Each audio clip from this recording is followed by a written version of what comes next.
listening to Kingston Community Radio on WGHQ Kingston. On your radio at 920 AM and 92.5 FM, and also online at mykcr.org. Hi, I'm Steve Thomas for Habitat for Humanity Restore. Habitat Restores are nonprofit home improvement stores and donation centers that sell new and gently used furniture, building materials, and appliances to the public at a fraction of the retail cost. The Ulster County Restore at 406 Route 28 in Kingston needs your donations. Call our hotline at 845-853-7499 to schedule your free pickup. And thanks. We all play a role in keeping our community safe. Every day, we move in and out of each other's busy lives. It's easy to take for granted all the little moments that make up our everyday. Some are good, Others not so much. But that's life. It's when something doesn't seem quite right that it's time to pay attention. Because only you know what's not supposed to be in your everyday. So protect your everyday. If you see something suspicious, say something to local authorities. Hi, this is Jared Mans from the Spring Lake Fire Department, and I support Kingston Community Radio, and so should you.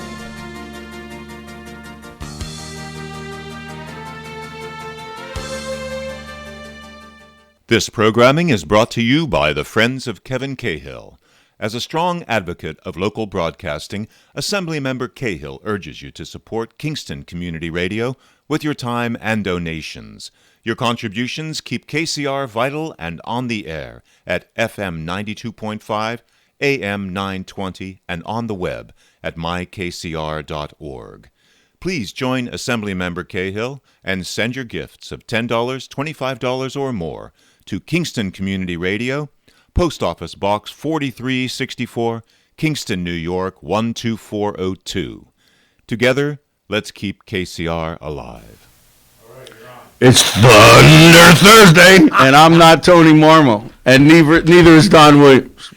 You don't look like him either. Good morning. Where is Tony today? Did he got a rotary thing? He said something. He won money on the Derby, I heard. And did he really? He was a lot of money. So if you know Tony and you need a handout, Tony has got more money right now. I'm going to make him pay for dinner then tomorrow night, Tom. He should pay for dinner. He should pay for a banquet fare. He is flush. I've never seen anyone that won that much money on one race in my life. Do you know Baffert bought that horse for $1,000?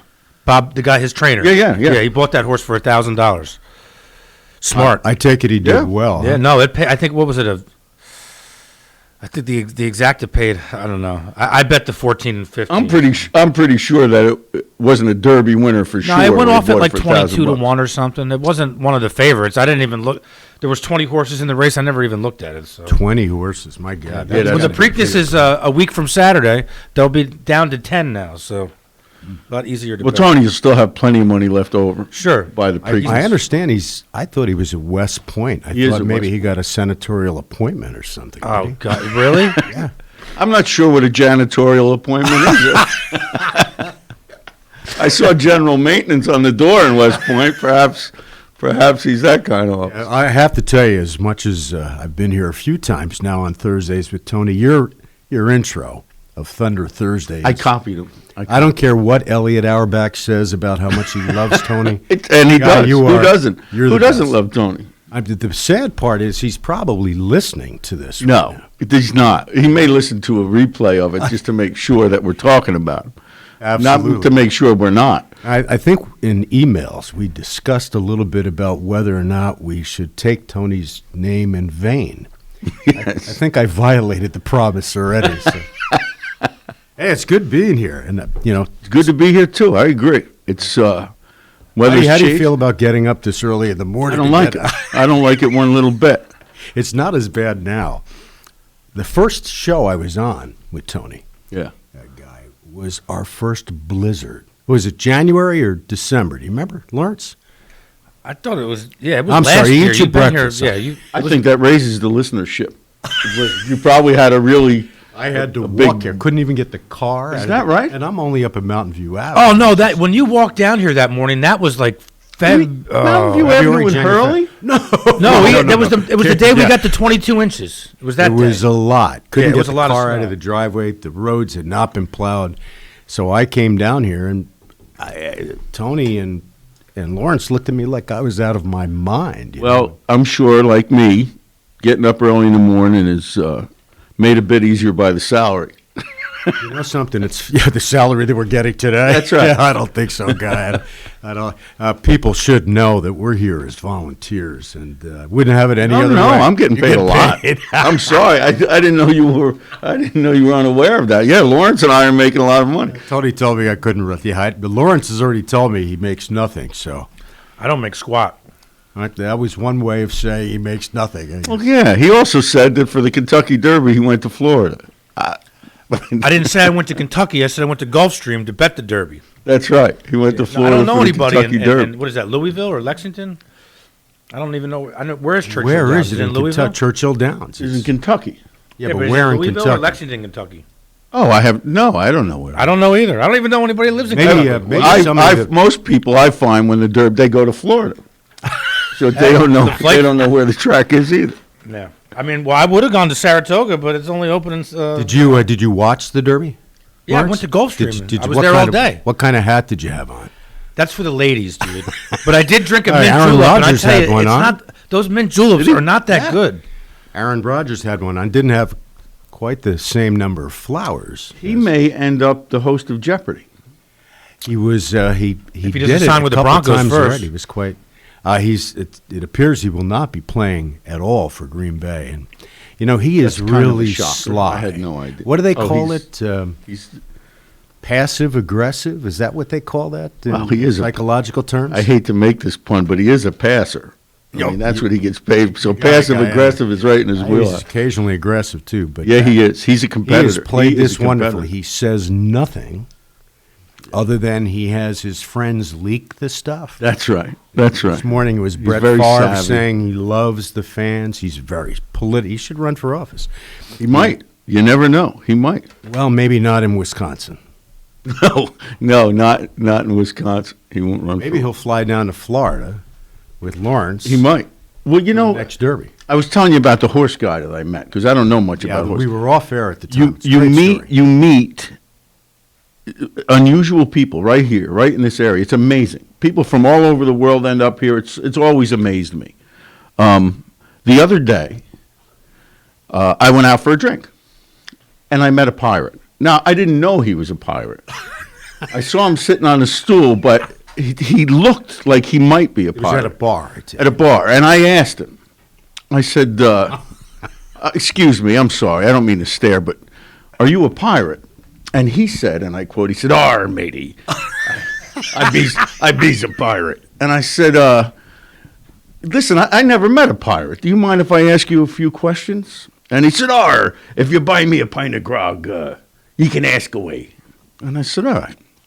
So I called the bartender over and I said, "I'll have a Doers on the Rocks and give my pirate friend here a grog, is it?" So he got his grog and he said, "All right, what is it you want to know?" And I said, well, let's start with that leg of yours there. Is that wood?" And he said, "Oh, that's right. It's me peg." I said, "How do you get a thing like that?" He said, it was a horrible story." He said, "I was on the main deck in a raging typhoon, and a rogue wave washed me off the deck into the drink, and me mates pulled me out of the water. And as they did, a great white jumped up and took me leg off at the knee. Arr." I said, "Boy, that is horrible." I said, "And that hook where your hand should be, is there a story for that?" I said, "Arr, it's another horrible story."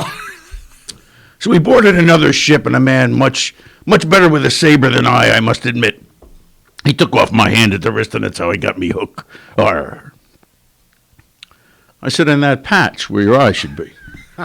And he said, as you can guess, "Arr, arr." It's another horrible story. He said, "I was looking at the mainmast, and a seagull flew over, and I got a dropping in my eye." I said, You lost your eye from a seagull dropping." And he said, "Oh, no, first day with me new hook."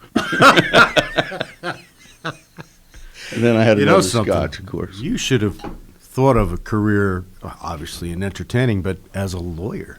You could have, father and you could mother have used to told tell some I didn't know there was room for that. I didn't know there was room for that. Not in front of me, guy, but with other judges, sure. Yes. Attorneys can get away with anything. Well, and that brings up something I wanted to ask you.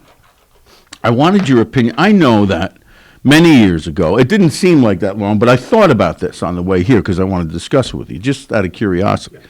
Many years ago, longer than I initially thought, there seemed to be less restrictions on sentences that judges imposed. Is that right? Yeah. When I started 79 as an assistant DA, I was in front of Frank Vogt, Judge Vogt. Right. I still call him Judge Vogt. Yeah. What a man. Yeah. But there were very few restrictions on sentencing, prosecution, deciding how hard and aggressive to prosecute is up to the DA. At that time, sentencing was up to the judge. Right. You had very few parameters. And the recourse, if people didn't like the job you're doing, was they wouldn't reelect you as judge. Is that right? Well, the first recourse, if your sentence was draconian or harsh and excessive, defendants have a right to appeal all parts of the proceeding, including the sentence. Now, it's rare. My sentences were tough. My trials were very fair, Guy. I bent over I think you were known for both of those things. I think you were known to be fair but tough. And what else could you, what could you want from I thought that's from what that job? people would want and expect, and that's what I did. But my You did it a sentences long were time, tough. did you not? I was judge for 10 years, DA for 9, and an chief assistant DA for like 20 before that. So it's 40 years. And not once did you tell a pirate joke. I mean, in all honesty. I'm Well, sure. not from the bench. So it brings to mind. So there now, was, yes, there was a great judge limitations in Rosendale. Town judge. Town judge. Al. Morelli. Yeah, Al Morelli. He quite a character, nice man. He was. I was. The court there was right in the town hall. Sure. And I was in the town hall for something, waiting for something, and he had a trial going on, or a hearing, not a trial. Yeah, they don't. And there was a young man there, and apparently he was a drug addict, and he had stolen some stereos, TV, something like that, from his landlord, and that's what they were there for. Okay. And again, just out of curiosity, I had no vested interest in any of it.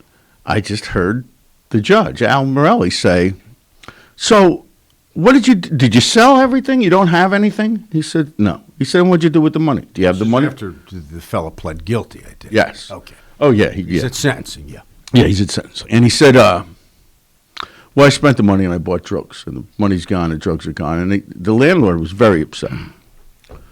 And he said, "Well, are you employed?" He said, "No." He said, do you have a trade? Are you in between? He said, "No." He said, "Well," at that point, it was so informal, the landlord who he had stolen from raised a ruckus about something, which he said, He said, "What do you want me to do? I can't get blood from a stone." He said, "Here's what we're going to do." He said, "In all honesty, I go by your house every day when I go home, and it's a mess. It's an eyesore. You're going to buy the paint, and you're going to paint his entire house. You're going to learn a trade. By the time you're done with that apartment building, you'll know how to paint." The victim's house. Yeah, and your house is atrocious. I drive by it, and it's an eyesore. It needs a coat of paint, and that's that. And I remember leaving. Again, I got my permit or whatever I was there for, thinking, well, that's justice. That's justice. First of all, at the town level and the city court level, it's dramatically different. Oh, I'm because sure. They have misdemeanors or less. Yeah. In county court, it's the worst of the worst. They're felonies Oh, sure. or greater. So, secondly, back then, you could Well, somebody told me he got in trouble for that, though. You can do sentences, but you have to, for example, making the defendant paint an individual's house can raise all kinds of red I could flags. imagine. I could imagine. That you really cannot do, or you'll be in front of the Ethics Commission, which the judge was a good judge. Yeah. But occasionally, even then, when things were much looser, he would maybe go beyond the boundaries of what the office, court administration, other supervising entities would like. So, but you can do creative things like that, but you have to be careful. Right. There are agencies And like you say, now, a small town like that, where it's misdemeanors and below, is a whole different story. And by the way, sure. that kid did a great job on that house. That house is the nicest And, looking house it in may the block. It may have been. Took them all summer. It may have been the first step in this young man realizing, man, there are benefits, there are rewards for working hard. Yep. Number one, you're staying out of jail, which I'm sure was the primary motive. This was going to be an alternative to his incarceration, I imagine, by the judge. And so you stay out of jail, number one. But then when those people do that, they start realizing, there is something to say about working hard and trying to stay clean. Staying clean is tough. Yeah. So, I don't want to wear out my welcome here, but please. Judge Richter. I was going to bring Judge Richter's name up. Go ahead. When I was a kid, we used to go where City Hall is again now, but when it was originally City Hall, way before they had built the one downtown. And we're just kids. We'd go and sit in the back of the courtroom and watch him. You didn't dare make a sound, though, in his court. And he'd give you the look when you walked in because you were kids. You had to be quiet and sit there. As long as you didn't say anything or giggle or anything, he was really something to watch in action. He was a unique and a very good judge. And when I got out of law school, I was admitted to practice January 1st of 1979. On January 2nd, I was appearing in front of Judge Richter. Is that right? In the city, he was the city of Kingston judge for many years. Yeah. He was a no-nonsense, take-no-prisoners. He and my dad was a frogman in World War II. Oh, was that right? And he and Judge Richter knew each other. They were both brought up downtown Kingston. Yeah. And served time together in World War II, so they both knew each other well. That didn't matter. And I didn't expect it to matter. Right. But he was one tough judge, but also he had some seriously creative sentences. Yes, he did. And he got in trouble for that, too. And, Yeah. And, there are boundaries. Now the boundaries are very restricted. Yeah, yeah. But there are boundaries, and there are reasons for them. At some point, it gets crazy. Yeah. Discretion has been taken away from judges incredibly. Now, Guy, I wish you would come into my court. No, I'm glad that I would. To visit. Oh, to watch, yes, that would have been good. Of course, many of the people that appeared in front of my court thought they were coming for a short-time visit. That didn't always happen. Right. But the people that I know, rarely would people I know. My wife, who's deceased, never went to court. As a DA or chief assistant, she came in to watch me try cases. But as a judge, no. My kids never went into court.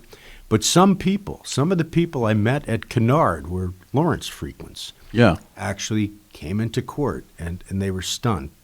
They were stunned to begin with because they saw the serious side, but they were also stunned because they heard the reputation of me being very tough, fair but tough. I think that's the reputation. And they saw the fair part, very much so, and they were really even kind of surprised. They also saw the tough. So were you cognizant of how many people were in the court? You're using lawyer term. You should have been a lawyer. Cognizant. Listen, that's not exclusively a law term. I really noticed it rarely. And one very quick story. My wife did come to court once. She's passed back in 2016. She was great lady. Interior designer. And I had to redo my chambers. That's, judicial talk for my office. Nice office. She was great. So she goes, well, how am I going to get I said, just come into court. How am I going to get attention? Just walk in and make sure you get my attention. I'll take a recess. I'll bring you in, and then I got to go back on the bench. Anyway, I didn't know when she was coming. Courtroom in the beginning, especially when I took over, the court was always packed. There was a backlog of cases. I'm trying to send a real strong message. So this is an answer to the question, did I notice people in the court? Yeah. I had these two guerrillas that were assigned security guards to protect me because I was really very tough, especially at the outset. Court officers. No kidding. They come into court anyway. We happened to get two of the biggest guys because they knew that it would be problematic. These are police officers or bailiffs? They're actually from the Office of Court Administration. They're with the Unified Court System out of New York State. Oh, I see. It's a good job. Yeah. But we knew, so they gave me 2 of the bigger ones in the beginning, and courtroom would be packed. I'm in the middle of sentencing a young woman, and you get tunnel. You should, as a judge, you get tunnel vision. You're focused on what you're doing. Yeah. You're trying to send a strong message, and I don't really notice, except I'm beginning to hear something going on, and I still continue. Finally, I hear one of the officers say, "Ladies, sit down or get out." I look up, and there is my wife, sheepishly being led out of the courtroom. My wife got tossed. Now, there's a guy that did tossed my wife. These 2 huge guys tossed your wife? Not physically, but screaming loud enough that it got my attention. So she leaves. I look at the officer. I won't mention his name. Great guy. Really nice guy. And I said, Gene, I'll give his first name. I said, Gene, I want to applaud you for following my request that you keep order in the courtroom. But did you know that the person you just threw out was my wife? He went completely white. He thought he was going to be serving time up in Plattsburgh or somewhere. He was waiting for the transfer. It's funny how you start before the story and mention my wife never came to see me. Actually, she came to see me once. Well, of course she wouldn't come back after that. But the best part was when she went out, and when I said that to Gene, everybody laughed, but then he was really scared. I said, "Don't worry about it. I've been wanting to do that for months." Oh, boy. Well, I thought at the time, to lighten the mood, the whole place burst I'll bet your chambers at home turned out to be the couch for a bit. I went home that night, and there was my wife. And she was such a really nice, pleasant, calm lady. And she goes, "What happened?" I explained the situation. She goes, "Well, the one thing I really don't understand, why after I left was everybody roaring, uproarious laughter?" I said, I cannot release all the details. That's a true story. So, yes, she never came back into court. But, when you're, especially the cases I had, Guy, they were murders and rapes, child abuse, so you should be focused. Oh, now, absolutely. Having said that, I would not take many breaks, but the lawyers would have to have breaks. And there were times that when they were leaving, then I would notice who was there. So I would notice on occasion if people came from Kennard to watch. Yeah, I would.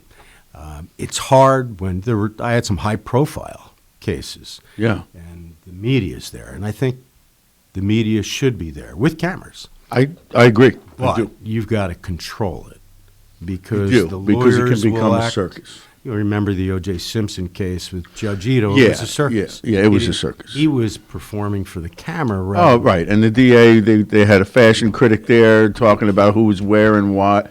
And I know they're aware of that. I mean, it became I don't know. It's an iconic trial, but I don't know how much of it is from the legal aspect and how much of it is from the circus aspect that everyone remembers it so well. Right from the beginning. Right from the beginning with that white van in the middle of Lawrence would know what game it was. What game was on when O.J. did his escape in that white van that they interrupted on every channel? It was a baseball game because it was in the summer, but I forget what it was. It was a big game. The Bronco or whatever. Yeah, the Bronco, that's right. And right from that point on, everything was about... Wait, was it a basketball game? I'm sorry. I don't remember now, but I don't think it was a regular game. I think it was a big game because that was one of the complaints. Let me Google it. I'll get back to you. And even that, it got media attention. All the networks had it, and the game. They were all. It seemed like everything was being played for the audience as much as it was for the actual the mechanics of the trial itself. Right. They had like a color commentary. It was Game 5. I'm sorry to interrupt you. It was Game 5 of the NBA Finals. The Rockets and Knicks were on during the O.J. Simpson Bronco chase. Yeah. I know I was watching a game when there was a color commentator like he does at tennis whispering when it's horrible. And describing what about those poor officers? What are they going to do? Are they going to force this car off the road?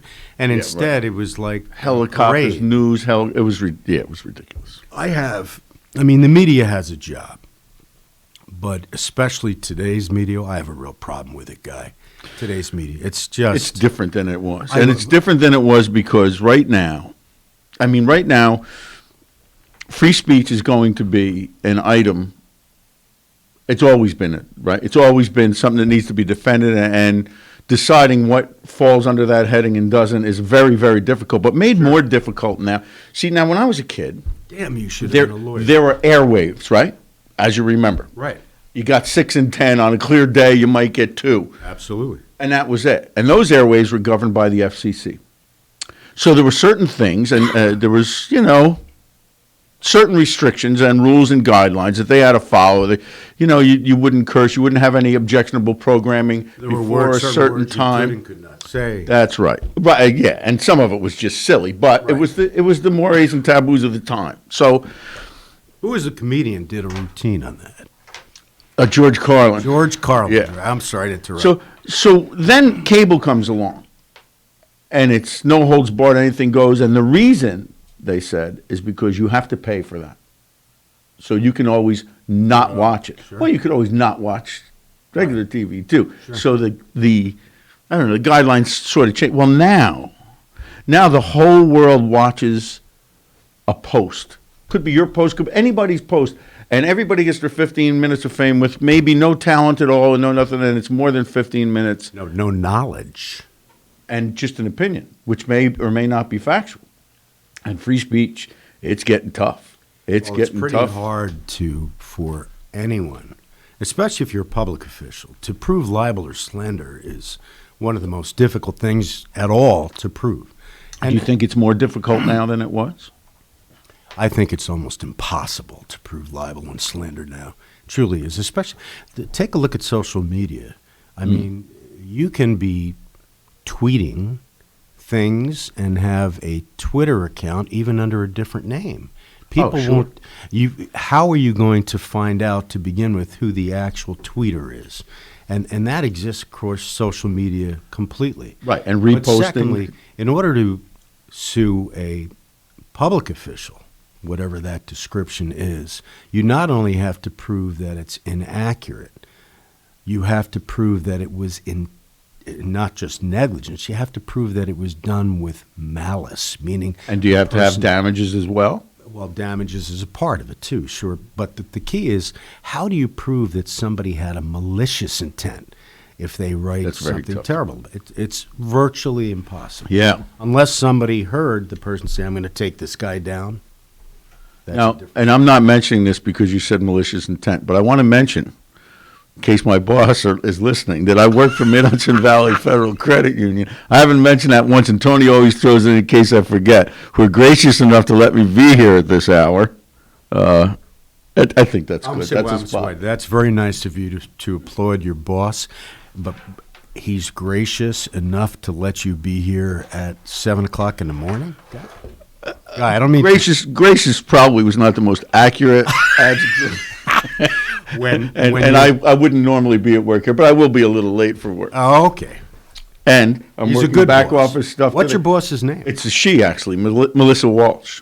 Melissa, well, I think she may have been here on one occasion. I know we've had people... Well, she's in charge of marketing for the credit union, so she certainly might have. So she's not the president of... No, that's Wayne. That's Wayne Winkler. Okay. I am sure you've bumped into Wayne. He's out. Wayne's a great guy. I've known him a long time. I started working. I've had 2 tours of duty at the credit union. My first thing. That's really interesting. You call that a tour of duty? I think that's normally associated with being compelled to serve. It was compelling. I think eating, drinking, clothing your family is a compelling reason to find that is gainful an entirely employment. Appropriate but different definition of compelled that I was referring to. However, compelled and compelling, the nomenclature means they can be the same. They can, but they don't have to be. That's not the intent that I had. Listen, I think you're playing the prosecution role at this point. I've gone back to the days as cross-examined. If you're not willing to feed my family right now, we're going to just end my... No, absolutely, and that is obviously compelling. So it is compelling. Are you married, Guy? I am married. I got married. How many years? It'll be 13 years in June. Good for you. First time. Now, I'm your first marriage. First. That is, I only had one, but that's highly unusual. It is. Just before 52, I got married. Days before I turned 52. Well, talk about compelling. That whole to death do us part thing meant at that point in my life was like, I didn't expect to live past 58. So to death do us part was like, yeah, whatever. Sure. A week no and a problem. half. I'll have my car probably till I die. Well, that's an oath that people rarely follow. The oath. Well, not me. I took it very serious. Now, of course, part of it is it took over half a century to find the right woman. Yeah, exactly. What? I mean, I don't want to. I didn't wear white. I found a lot of wrong women. I'm not saying, you know what I mean. I'm not saying that I waited. But why? What was? I didn't get married till I was 38. But what was the principal motivation? It sounds, Don, it sounds so corny, especially today, where everybody in the world is a cynic, and probably for good reason. I fell in love with her. I mean, it was like somebody hit me over the head with a bat, just like you see in cartoons and all that tacky literature. It's exactly that. And I think what happens is you give up on that being a real thing. Especially after 50 years, I didn't really expect to ever get married. The infatuation part may be gone. And I was past the age where that was a factor anymore anyway. Right. I was jaded. So, it's called wisdom. I look at it as wisdom. That's it, wisdom. You were wise. And when I told people that know me forever, very close friends and family, I was getting married, the reaction was universal. They all started laughing like, yeah, right. I said, no, really, I think I'm going to get married. That's great. She was worth every minute of the wait, too. 13 years. That's amazing, and it does evolve. As you say, the relationship evolves, but obviously it was far more than as my waistline evolved. I hope to meet your wife sometime, so I can would hear love you to try meet to my- explain how the evolution of your marriage is very similar to your waistline getting bigger. Well, I think there's a definite correlation. I really do, and it may be a good thing. Yeah, I hope so. So I've recently found out that I'm diabetic. So there are some adjustments to be made. And it turns out... How old are you now? I'm going to be 65 in June. Okay. It turns out that now I eat what my food used to eat. Are you going, what it is, organic, vegetarian? Staying away from carbs. Mostly. I tend to... I'm almost an extremist, So for a while, I was just eating... Like I'd eat salad and maybe breakfast, maybe no breakfast. And then I found out steak was okay.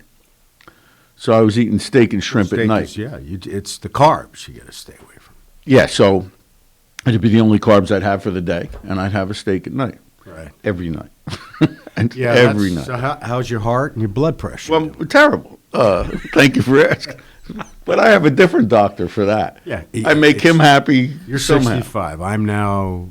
just turned 68 a short time ago, and I have a whole series of maladies that I played sports as a kid. Yeah, it comes with the age. There's not much to be done. And it's amazing. Do you walk? Are you outside? Well, when I was a judge, my exercise regimen basically was going from chambers to the bench and back. So during that time, when I became a judge, as DA, I was very active. Became a judge, I stopped playing golf. It was all consuming. I thought you were obligated to play golf if you were a judge. The judges that I appeared in front of and knew they did play a lot of golf. But I approached it a little, and they were great judges. I approached it a little different. Gave golf up.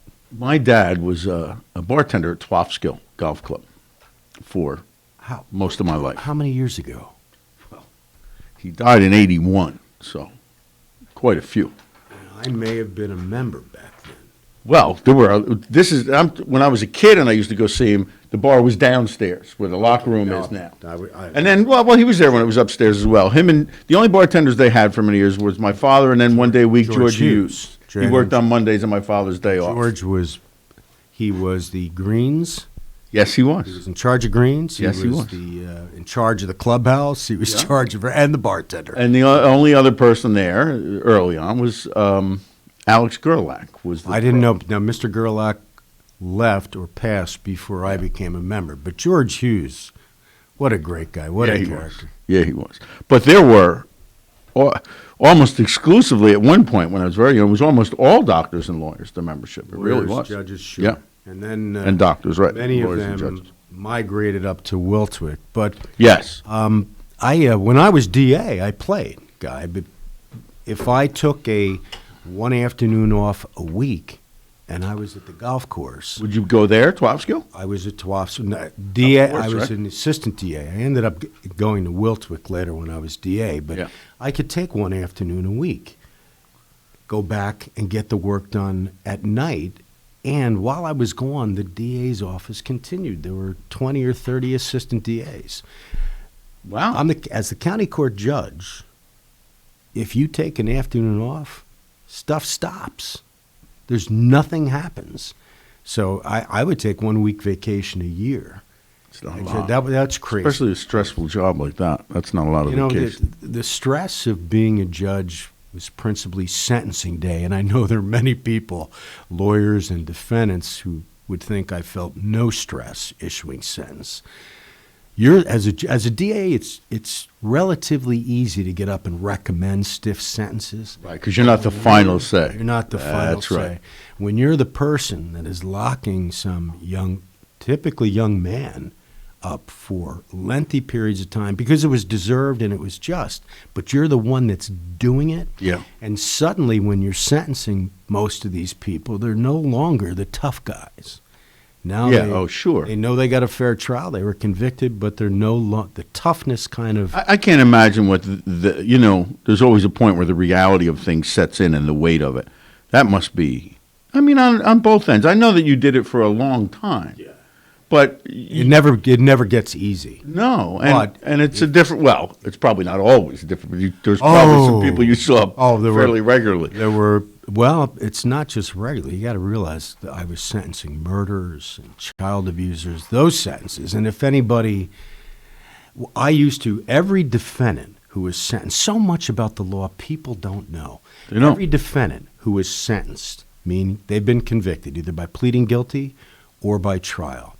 They have two rights. They have an absolute right to make a statement at sentence. That's their right. And that's really the only time. And that's always been there?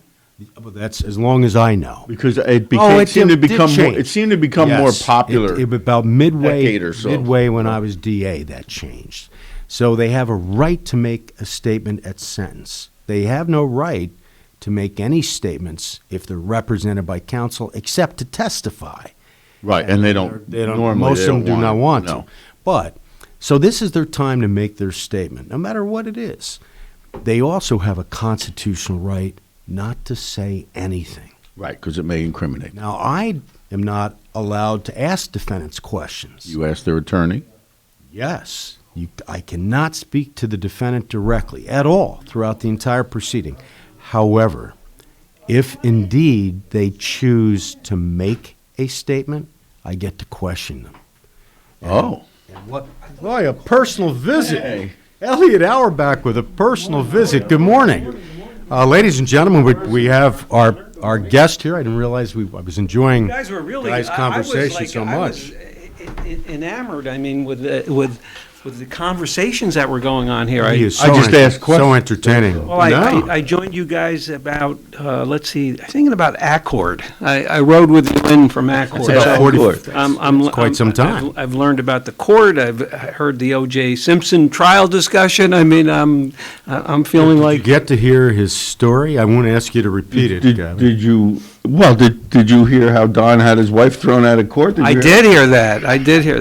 It was not one of my higher. Wondered why she didn't come see him more often in court. Her being asked to leave, which really was, she got the bum's rush. She really did. Not by me. That wasn't so bad. What did she do that made them do that? She was. I tried to set the tone that no BS happening in this courtroom. You hear anybody get out of line, toss them. Decorum. You kept decorum. She was trying to signal you she had your lunch or something. So there was only one seat left. They wanted her to sit. I had told her, make sure you get my attention. So she wasn't sitting. Did get your attention. Yeah, oh, she did. So for that reason, they tossed her. You know, some wives may have believed that was a setup by what you described. She may have. She may have. She may have. That may have entered her thought process at some point. Anyway, Elliott. Well, it's I good have to not seen you. I know. It's good to be with you guys. It's good to be out and about. I can Yes. tell you that. So the guests should know we're asked to do this on a regular basis, Elliott. We have Elliott. We're very lucky, especially to you come in person. Oh, really? We have Elliott Auerbach, who is a deputy comptroller. What exactly is state of New York the title now? So I'm deputy comptroller. My responsibilities are local government and school accountability. So I oversee For the entire state or the Entire- seven? no, entire See, state. when Not- you got a promotion. I remember reading the article. Initially, it was just 7 regions. So This expanded to the 950 towns, the 535 villages, all when did that expansion all the take place? cities. About the day I walked through the door. Which was how close to the pandemic began? I left Ulster County in May of 2019. I was just in the second year of my 4th term as county controller, and left to go with Comptroller DiNapoli, and the world has not been the same since Right. on a number of different fronts. But I also am responsible for all the justice courts, overseeing the. correct. So the that's financial aspect. That's of it. really interesting. Libraries, fire districts, special districts. It's really exciting. And these entities have to file reports annually with. So there's a filing requirement for many of them, and then of course our ability to audit all of them. To go out and provide financial oversight throughout the state. So basically, the way the comptroller has it constructed is that we have 6 regional offices: Buffalo, Newburgh, Syracuse, Rochester, Hauppauge, Long Island. And we have a team of field auditors out of each office who have a responsibility for a number of counties. And then it is up to us to create an audit plan to make a decision basically a year in advance as to what kind of work we're going to conduct, but also leave some wiggle room because things pop up, as you can appreciate, on occasion, so that we have to be able to bob and weave. And then, of course, the monkey wrench in the conveyor belt this past year has been COVID. And a global pandemic. Dealing with municipalities and governments. How did you folks handle that? I read somewhere that how much staff. Yeah, so we have there's 1,200 people that work with us in Albany out of 110 State Street, and then I have 300 folks who work throughout the field, and it was a delicate balance. Of course, not just the concerns and the safety of our folks, but also the challenges on a municipality and by municipality basis. Some municipalities literally close their door. I mean, they literally locked the door when March of 2020 came and didn't reopen for months on end. So that created a problem. Tax revenue had to change. There was a whole imbalance. Let's put it that way. And of course, there was a number of executive orders coming out of the second floor by the governor that allowed certain lateral moves by local governments and school districts. But it's we're just starting to see the rebound. We were very fortunate from a staff point of view that most of our folks remained healthy. We did lose one of our folks to COVID early on, so that was a tough take. Sure. All of the folks that work with me are working remotely with an occasional return back to the office as needed. I've been traveling the state both virtually and physically. I was up in Buffalo last week. The comptroller and I did our first public event last week. I called it our COVID coming out party. I mean, we literally were in a room. You weren't there with Chris Cuomo. No. He was downstairs in his house somewhere. But we were literally in a room with 60 elected officials from Erie County, and that was really the first time getting out there and getting among people. But things are things are starting to open up. Some of the associations that we deal with, for example, the New York State Conference of Mayors is having an actual in-person event in June, so that's nice to see. Yeah. Some of the others simply is not the same doing a Zoom call as it is meeting people in person. It's like you, Don, and I'm sure you could appreciate it, is you like to be around people. You enjoy that person to person type of interaction, and that's been tough on the folks that work with me. But look, technology has really played a very important role between Zoom and Microsoft Teams and everything else. We're able to get things think done. there's a lot of industries that it wasn't even on the drawing board, working remotely, that found a way to make it work. Correct. And many of them will probably continue doing it to some degree for quite some time. Now, I know that there's a lot of different industries and companies now that are in the stages of planning to have everyone come back. And I read somewhere there's a whole thing, but just there's a real resistance to coming back, and not necessarily for the reasons that they don't believe in the vaccine. They just are very comfortable working from home, and they've been able to do the job. Look at the strain that this has put on, and this is something that we were very concerned about, the mental health of the folks that work with us. Here you are, you're a 30-something who has a career, and all of a sudden your kids are home now, virtually learning. You're home now. Maybe your spouse is home now.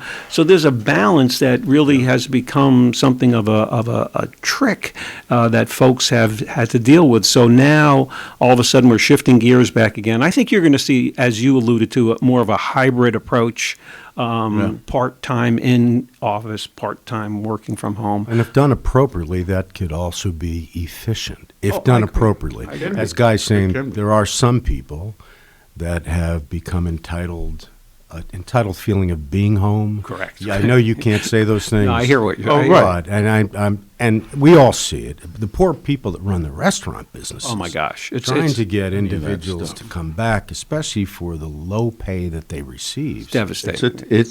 It's that's in my wheelhouse. That's a tips business.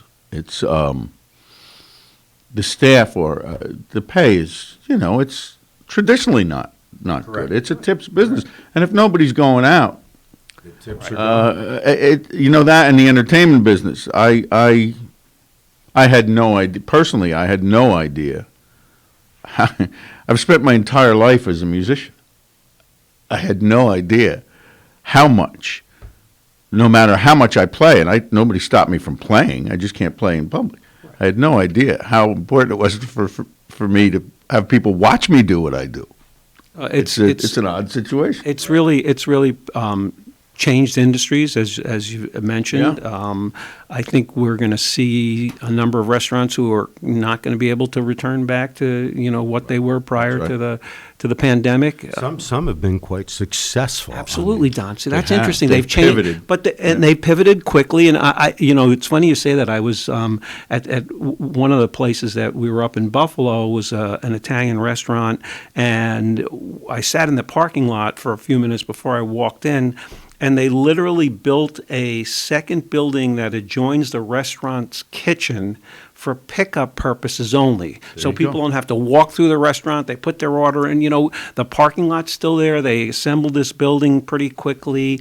I'm seeing a lot of restaurants who are utilizing technology again. Place your order online or place your order on Facebook. Come and pick up, and so they have, and some of them have gone into secondary and tertiary businesses like grocery supplies out of their restaurants. I imagine I see Uptown Kingston, especially with the outside dining, which is very popular. Of course, that depends upon the weather. Correct. And then the people in New York City, they don't have the access to create outside dining, so that's unfortunate. We're lucky in that respect. Again, the business model for some businesses have changed dramatically. I spoke to one of the local hardware store owners who told me that when the pandemic hit, his business increased exponentially because people were spending more time at home, were involved in more projects, So, we don't know what the impact Have you seen is. the price of lumber lately?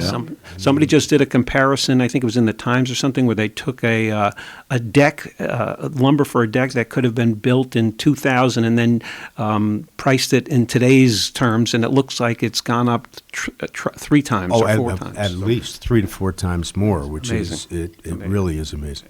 Now, the tough questions. Ooh.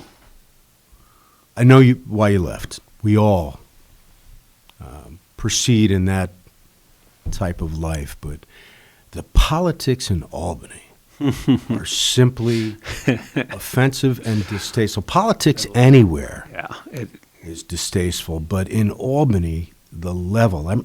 A friend of mine, Paul Klein, who was the former district attorney in Albany County, his dad was John Klein, Albany County Court judge. When I started, he would come here to Ulster County occasionally to try cases. His nickname was Maximum John Klein. He was one tough. Maximum but John he was Klein. tough on everyone. I was a young assistant.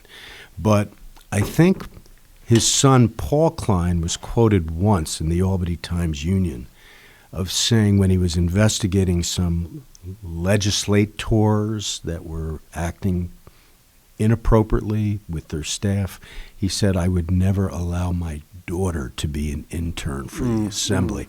And, of course, the next term he ran for DA in Albany, he didn't get the Democratic nomination. But the politics at Albany, and I only saw it at a small level when I was DA, I can't imagine what it's like to have such a significant position at the Comptroller's office. And I know you cannot say a great deal, but it's now in light of what's going on with the governor, what is life like in Albany? Well, you've certainly touched on a sensitive subject. I do. Listen, like you, Elliott, I was unaware this was going to be a hard-headed investigative journalist. As you know, the Comptroller, who is independent of the executive's office, an independently elected official, has come out in a letter and called for the governor's resignation. So you know where the Comptroller is at. He's a highly principled man to begin with. The climate is interesting. I think that Albany, much like the rest of the country, has been put on pause. The city's very quiet right now. The legislature is in, but not to the activity level that it has been in the past.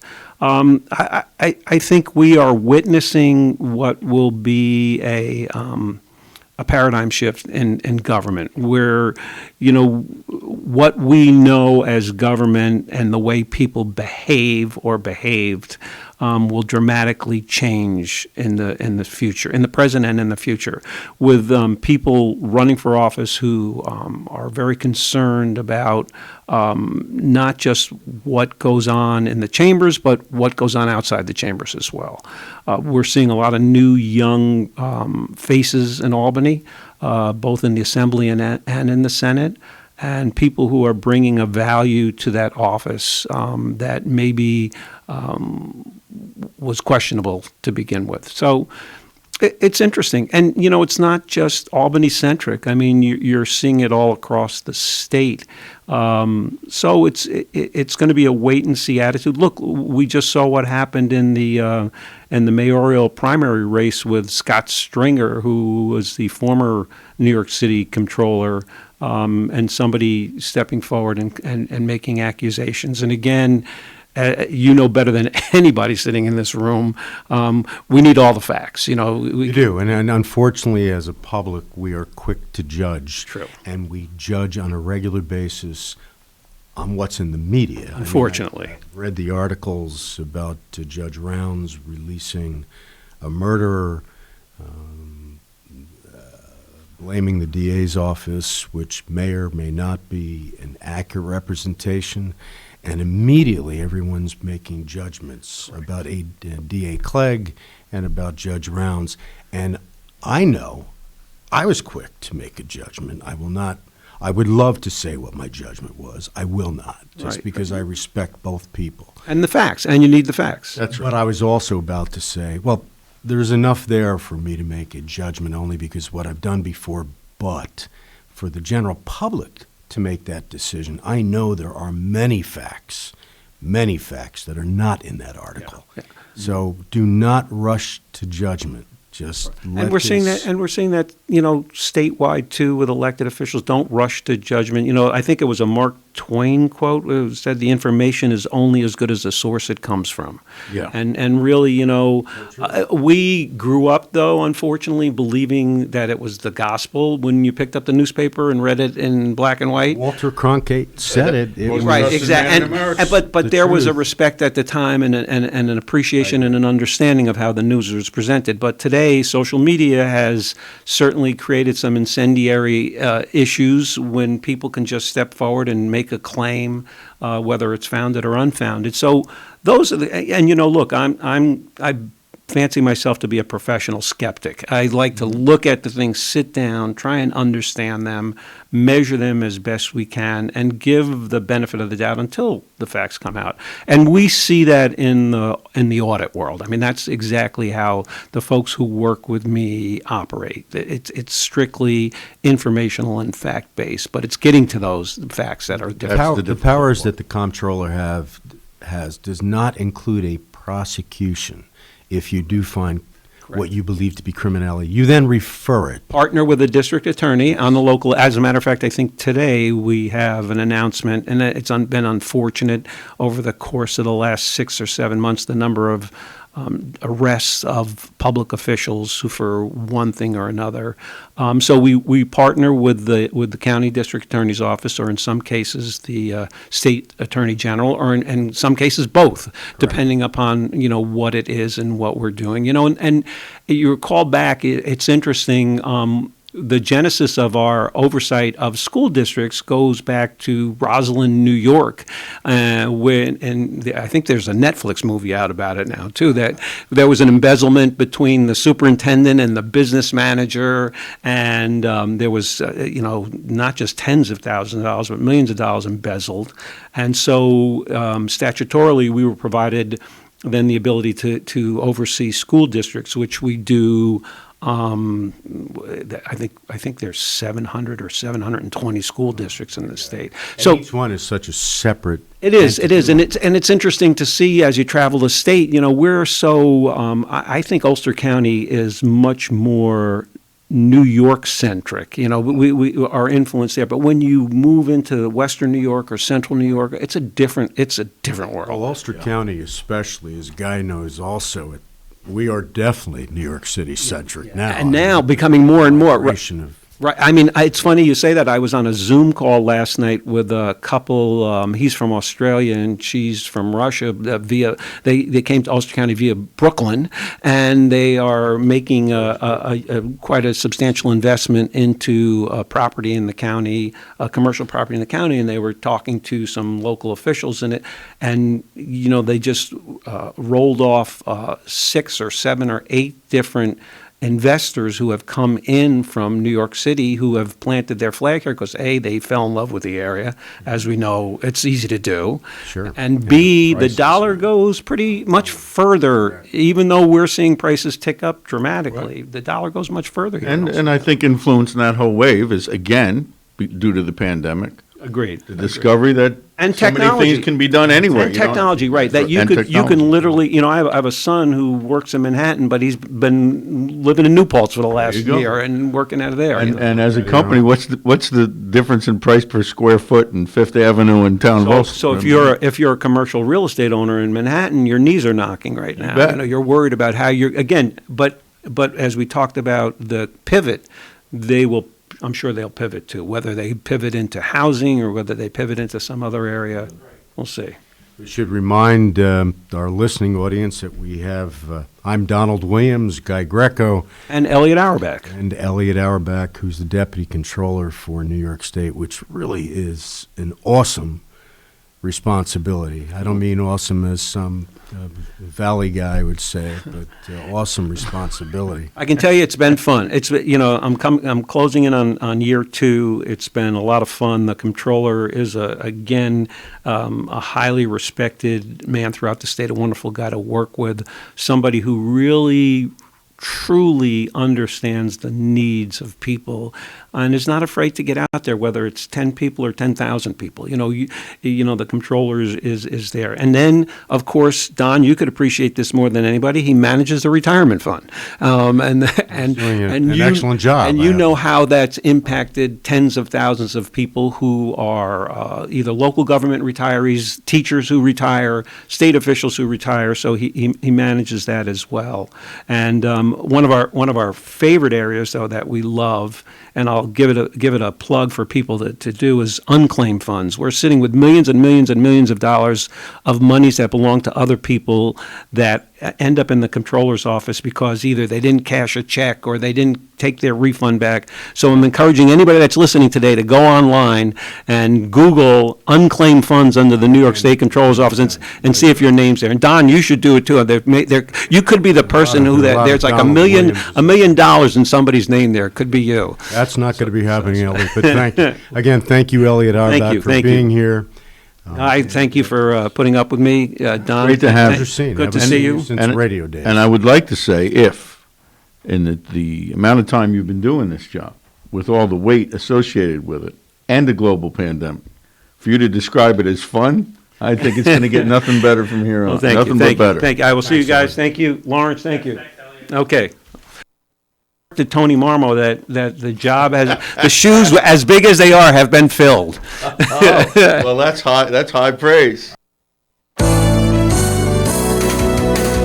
You're listening to Kingston Community Radio on WGHQ Kingston. On your radio at 920 AM and 92.5 FM, and also online at mykcr.org. Question: what will you find on all over-the-counter or OTC medicine packages to help you choose the right drug and use it safely? The answer: the drug facts label. This label lists the medicine's active ingredients and purpose, how much to take, and warnings you should know before using it. Remember, even OTC medicines you buy without a prescription can cause side effects you don't want. So follow the information listed on the drug facts label. For more information, visit fda.gov/drug facts label. A message from the U.S. Food and Drug Administration. Introducing the YMCA. Sure, you know the Y for a swim or a game of hoops, but we're more than that. We're a cause. When you take a jump shot at the Y, someone else is getting job training. Practice yoga as a team practices her leadership skills. We give people of all ages, incomes, and backgrounds a chance to learn, grow, and thrive. So while you might think of the Y as the place for lifting weights, we're also about lifting entire communities. That's the Y. We're so much more. Visit ymca.net/more. At St. Jude Children's Research Hospital, we're fighting against childhood cancer every day. At the heart of this battle are our donors. Most of us want to make some type of difference in the lives of others. St. Jude does miraculous work. The fact that no one has to pay, it's a place where everyone is treated as an equal. Everybody is welcome here. And it doesn't matter your religion or what part of the world you're from, all that is taken away. It just gives you some hope. It's just a nice feeling to put your energy into something that really does genuinely make a difference in a child's life. There's just no greater gift. If we have the ability to help, then we have a responsibility to help. Finding cures, saving children. St. Jude Children's Research Hospital. Find out how you can help at stjude.org. Central Hudson reminds you, when it comes to your home's wiring, safety matters. Overheated electric cords or outlets are signs of inadequate wiring, within your wall, in an appliance, or both. Circuit breakers or fuses that trip often is usually a sign that a circuit is overloaded, an appliance is faulty, or something is wrong that can shock a person or cause a fire. Have a trained electrician troubleshoot such problems immediately. Hi, this is Tony Marmo from Norman Staffing, and we've been bringing together employers and job seekers since 1980. If you're an employer and have job vacancies, let Norman Staffing help fill them with permanent or temporary workers. We screen, interview, and recommend the best candidates for your company. We make the employment process easier and faster for you. Please call Norman Staffing for your employment needs at 338-9111, 338-9111, or normanstaffing.com.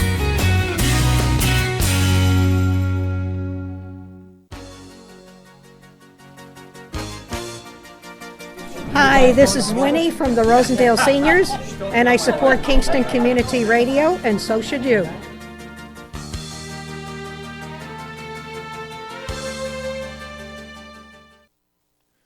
Rondout Savings Bank has a long history of serving local communities and maintaining a strong tradition of customer service excellence while providing each customer with the personal attention they deserve.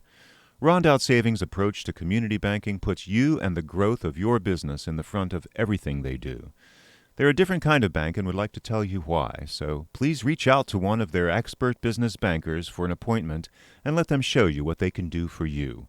Rondout Savings Bank, always working for you and the community with branches in Kingston, West Hurley, and Hyde Park. Also online at rondoutbank.com. Equal housing lender, member FDIC. You know, he just raised his hand. It's Thunder Thursday. It's the sign. This is Guy Greco with Don Williams. And Bill Calderara. That's right. And we Bill is, welcome as you everyone here. knows, the president of Ulster Savings Bank, and we're lucky to have him. Very happy to be here. And it's nice to take the time out to come and see us, Bill, because I'm sure you are busy. And disappointed that Tony Marmo wasn't here. No, probably please as don't well. say. Elliott said that, and that's No, one of the reasons I asked him the tough question. I am not That's disappointed. right, I his see post. Tony a lot. Tony, you know something? I've gotten to know Tony better as a result of my once-a-month co-hosting with him. He's a special person. He is. And when I was... What a big heart. I was co-hosting more than once a month with him. I was doing it more frequently, but he was working my last nerve. So I moved to once a month so that we could get along on the air. Before we get into the details of exactly what he touched upon, we're going to explore this, even if I have to cross-examine it out of you. But the prosecutor. It's that special, always a prosecutor.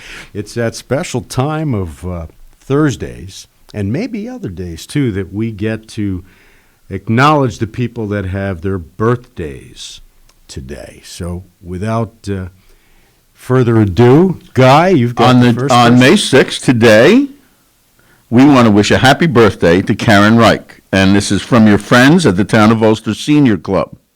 Although, without even knowing you, I can say that it's unbelievable that seniors would wish you a happy birthday. I'm sure that you're not a member of that club. If I saw you, I wouldn't think so. What office are you running for? Bill? Well, also today, a very happy birthday to Paula Strang from her friends and family, and it's her children, Kathleen, Scott, Christopher, Laura, Bethany, Dave, Susan, Stephen, and Cheryl, and her grandkids, Brock II, Alex, and Haley. So God bless you, Paula. What do you do with your spare time? Paula, you should really relax on your birthday. Anyway, the one of these two birthday people will get that special prize of Boyce Dairy Milk House, which is their cow pie. Which, that's right. Guy has told us off air that he hasn't had it yet, but Bill, you and I have. I have had it, and it's wonderful. It is special. It is. So I will not, much like Tony, ring. But this is a tradition. It doesn't make you Quasimodo just to ring the bell once. Where? Oh, this is the bell? There's the bell. That's the bell. That's and right. The winner is Paula Strang. Congratulations, Paula. Congratulations, Paula. You know, if I stop had by this- Boyce's Dairy and get your cow pie. If I had this bell when I was on the bench, I would never. You wouldn't be on the bench very long. Can you imagine? I'm just sure before the Stern sentencing, Commission would be- and you win. You get this special prize of all life expenses without any paid, chance of vacation, and parole. arsoning for the rest of your life. So, Bill, tell us what's happening with. Parenthetically, you may or may not be aware of this. I have been a customer of Ulster Savings, I think, for virtually my entire life. Ooh. And I'm going to put a plug in for the people that are on Wall Street, the Wall Street branch. Yes. They are some of the nicest young people that whenever I went, I could walk off the bench after presiding over some of the most horrible cases. And the people at that branch always put a smile on my face. I wish I could remember all of their names, but please, Bill, because it'll make them feel very special. Let them know how much I appreciated how they made my days easier. And I would stop doing any online backing because I just loved going into that branch, because even on the darkest days, they really could put a smile on my face. So you should know, when you have people like that working for you, it serves the bank wonderfully. And they're great, great people. Please tell them I said that. I will. No, we have tremendous staff, and I can't thank them enough for I don't know how you do they've done. How you do your hiring and your training, but they're special people. They really are. So now, what's going on with Ulster Savings? Well, we had a lot going on. We turned 170 years old this year. So in April 12th was our official date. I've been dealing with you as a client. It hasn't been for It hasn't been for that year. And you should get a cow pie for that, But we decided to do some things differently this year with it. We've always, as you know, been very philanthropic. We've always given out to the community. Last year, during the pandemic, we gave out over $600,000 to local charities, and most of those were proactive gifts because we knew they would need it to keep going. That's $600,000. Yeah. So it's a big part of the community. The You say Ulster County, or Ulster, Orange, Dutchess. We anywhere where we have offices and locations, we serve all of those areas. And the first day of the lockout, when the governor announced it, I walked down to our CFO, and I had him give me $50,000 worth of checks, and I walked out and visited all the local food pantries and started to hand out checks because I knew they would have an immediate need. That is what is special about a local business. It was very, very local. It was just out of Kingston initially. But that's one of the special things about local business. They really care. We do. You know that guy. I do. And we're blessed of some great organizations within our community, and not all of the communities, as people know, have the number of local financial institutions that we do have, and that they're all so generous. That's great. And they employ local people. They give back to the community. And that's it. The money stays in the community. There's a lot of reasons to. We all live here. We all work here. That's part of So we are part of the community. It's not a decision that's being made somewhere, across the nation or even out of the country, with some of the institutions have pieces. But so anyway, what we decided to do for our 170th anniversary, because just giving out additional amounts of money didn't make a lot of sense. Many organizations will do it based on their anniversary year, right? Like about $170,000. For us, we'd be giving out less. So we chose to try something different that maybe will catch on and move on. So we chose to do 170 acts of kindness throughout the year. And just random acts of kindness, just different things. How do you designate what specific act of kindness? So we came up with a bunch of things, and talk about a few of them. But we went into one of our customer Marino's barbershop in Poughkeepsie, and we told them we were going to pay for all the haircuts, for an afternoon. So people that showed up had their haircuts paid for. We went to Treasure's Garage up in Red Hook, and we paid for all the oil changes that they were doing. But you actually make an appearance also. We do. We have somebody on site, and they hand them out, and we have little cards that they give out that just says, on behalf of our 170th anniversary, here's an act of kindness. Imagine being in a barber's chair, which is an infrequent visit for me, obviously. Mm-hmm. I certainly was. But can you imagine being in a barber's chair and have somebody come in and say everybody's haircut that's great. Yeah. So just haircuts today. Yeah. That may eat up the entire $600,000. Well, especially if they've been waiting during this whole COVID routine. That's a lot of hair to cut. Yeah. So it's just things like that. We have many of us, and I'm here. We carry, just little gift cards with us with little notes. Do you have like a committee of people? Yeah, we have a committee that we put together at the bank that came up with just different ideas. So it could be.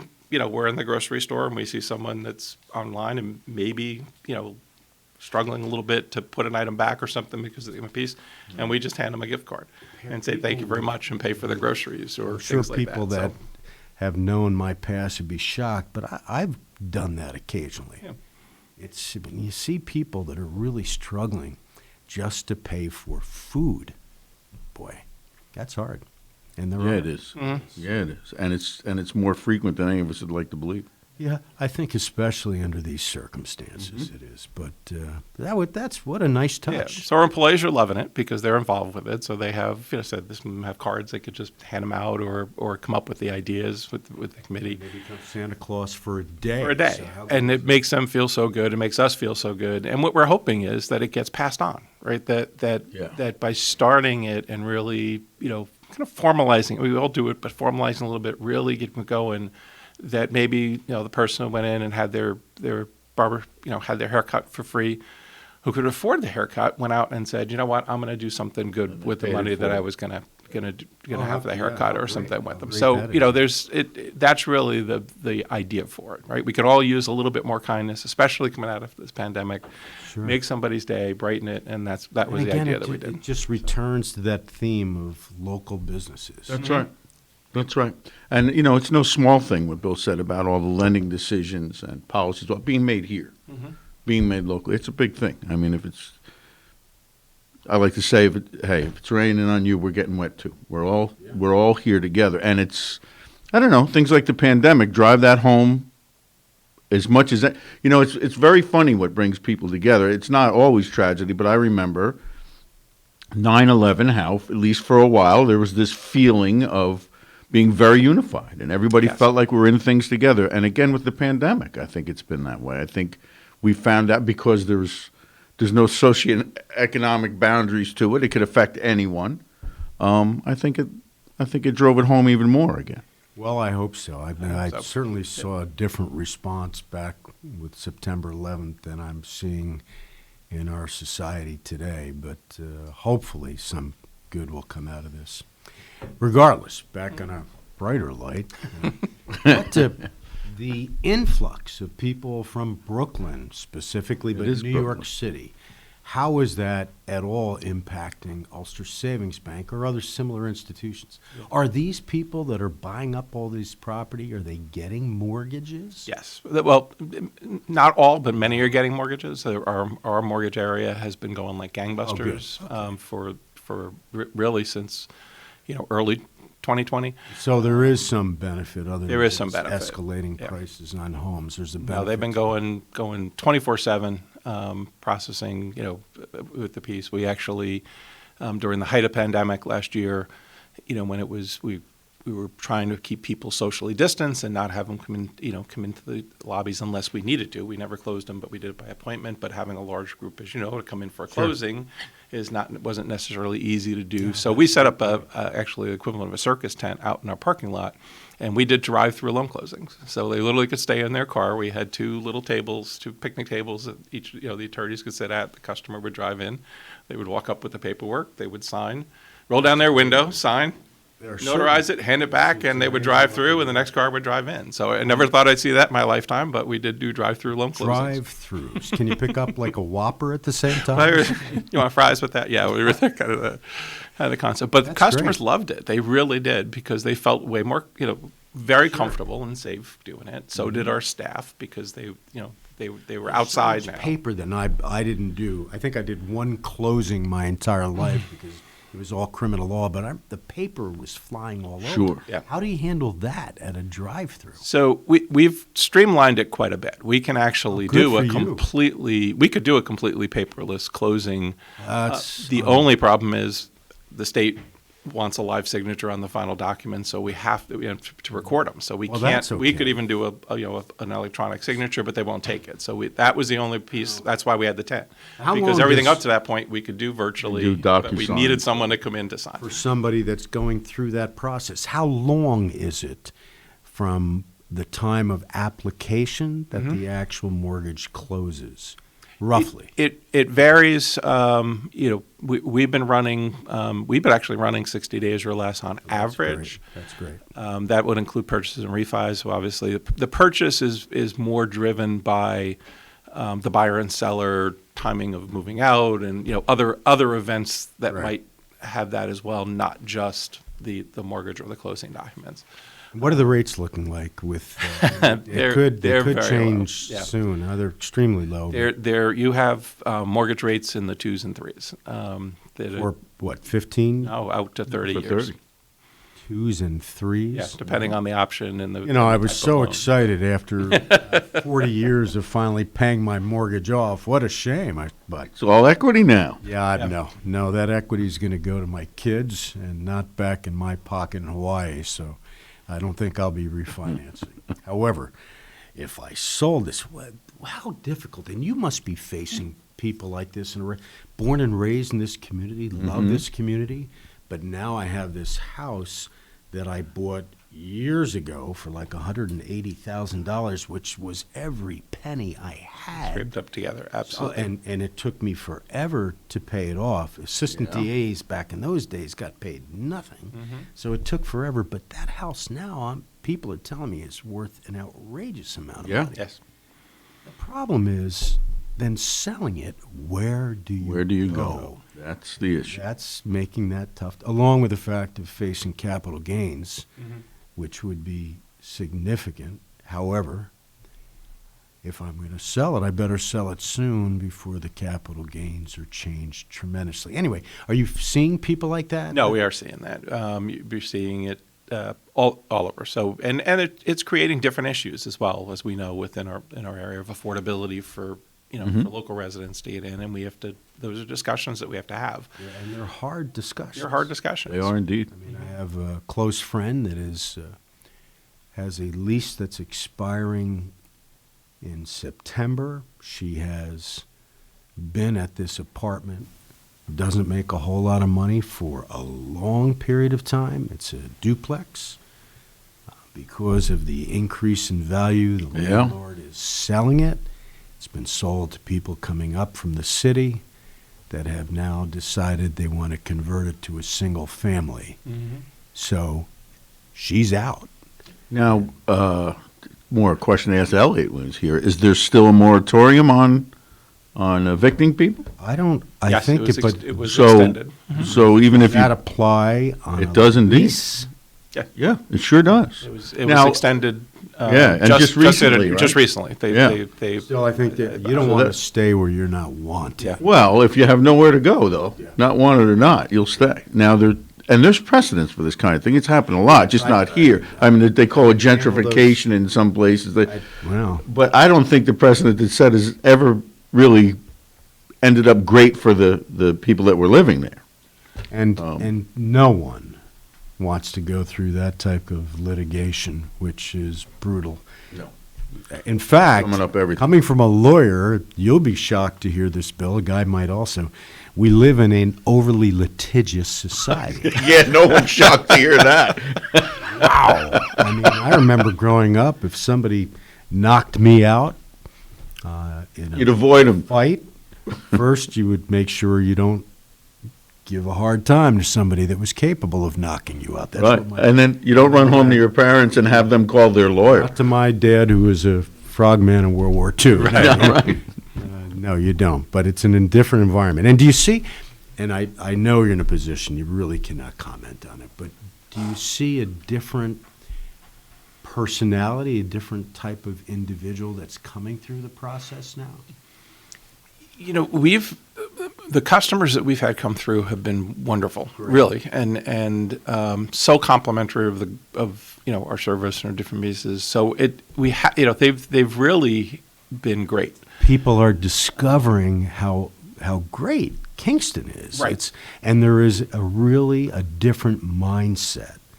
I hope that mindset gets assimilated. You really, these are good questions, but they're tough questions. And there's two sides to that if you think about it. One of them is, I think, part of the good part is this rediscovery of things that we take for granted because we live here from someone that's lived in Brooklyn their whole life or one of the boroughs they come up here. I mean, all of the things that I forget to look at or I forget to appreciate. I was talking to someone on the phone that's moving here from just outside of Wichita, Kansas, on the phone, and they're talking about a mortgage.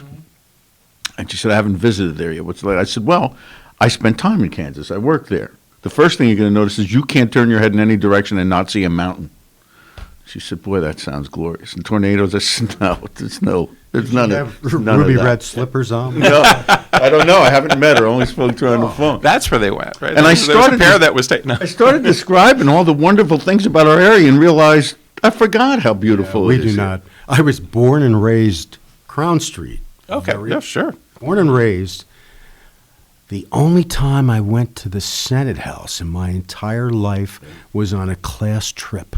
Isn't that something? And there it sits. It just sits there. And the people that you go and look at the visitors book in the Senate House, it's from people all over the world. Mm-hmm. I love watching people stroll uptown. And it's like if I go to Manhattan, I look at the skyscrapers, look at this tourist jerk looking up.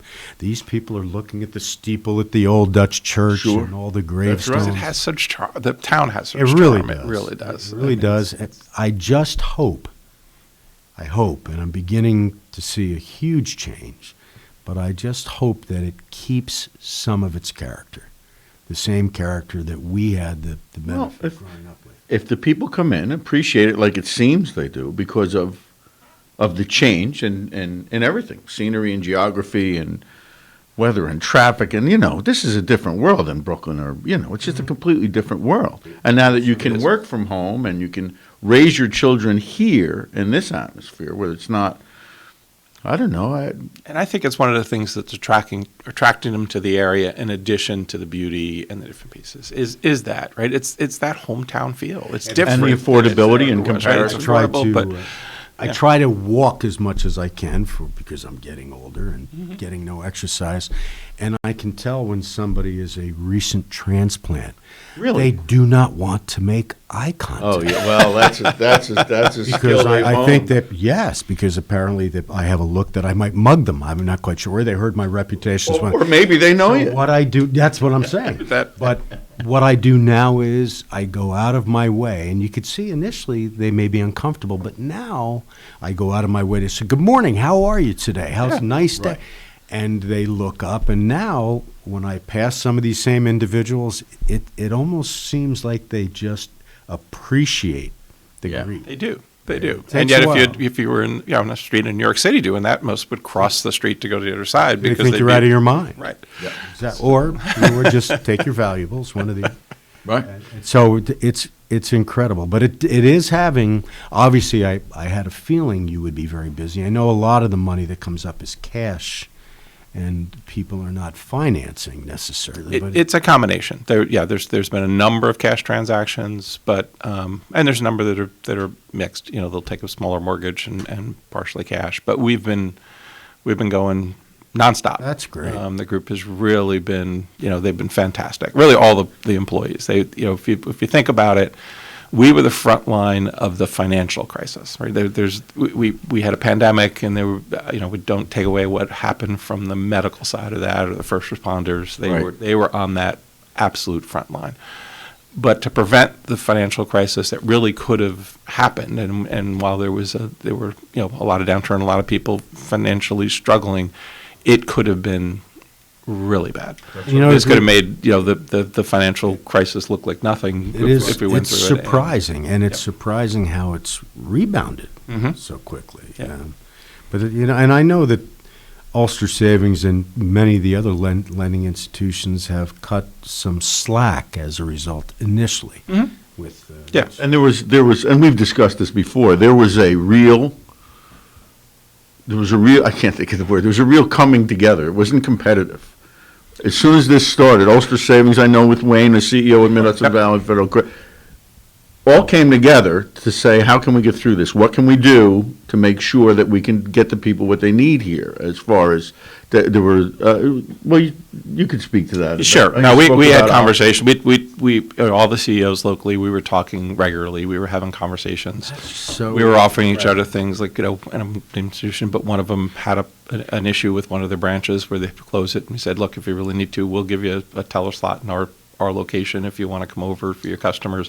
That was the type of cooperation that was happening. Do you think that has happened in many parts of this country? I think it's happened I think within the local banking communities, so the community banks and local credit unions. I think it's happened. I don't know if some of the larger institutions would offer it, but I do think that's happened because we've seen it. We've seen it in other areas when there have been some types of crisis. We saw it in New Orleans, right after Katrina, where entire branches of banks were wiped out. And other institutions opened up space for them, or helped into In fact, there were banks outside of the area that opened up their call centers and took lines from those banks and started to handle their calls because they couldn't get their calls. See, now that speaks to there's always, I think there's a close knit community. Yeah. Well, I was very proud to see that here. I really was. Great. I was proud of.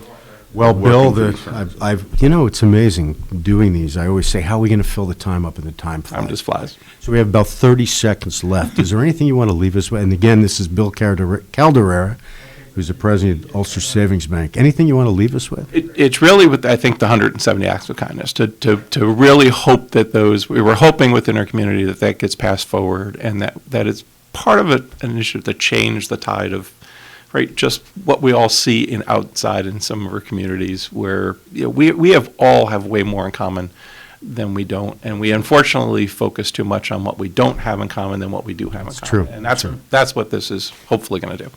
All right, Bill, thank you Thank again. you. I wish that we could keep you longer. That was great. Good seeing you again. Thank you. The half hour goes quick. It was a pleasure to see you. We're going to take a break, and we'll be back in a few minutes.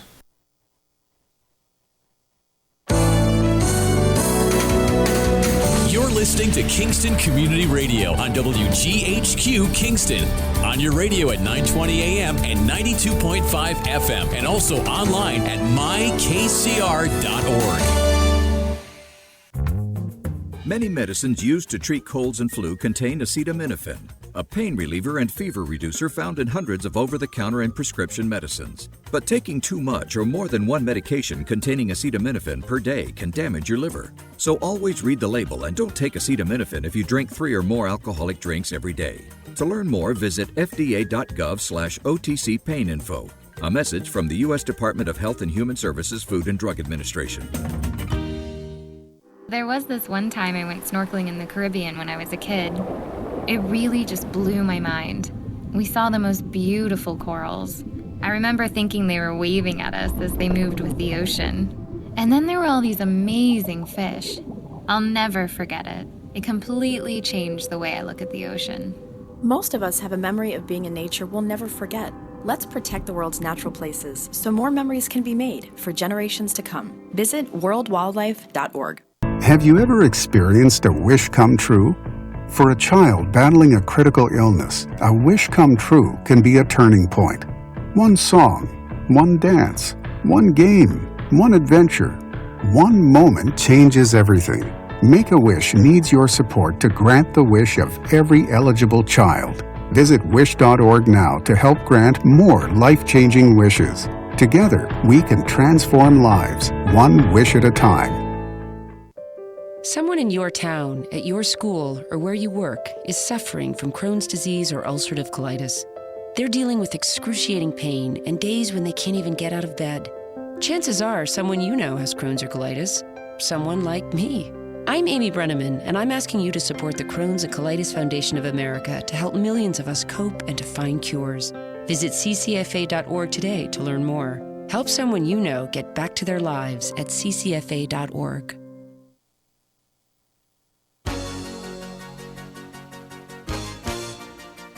Hi, this is Jim Quigley, Supervisor of the Town of Ulster, and I support Kingston Community Radio, and so should you.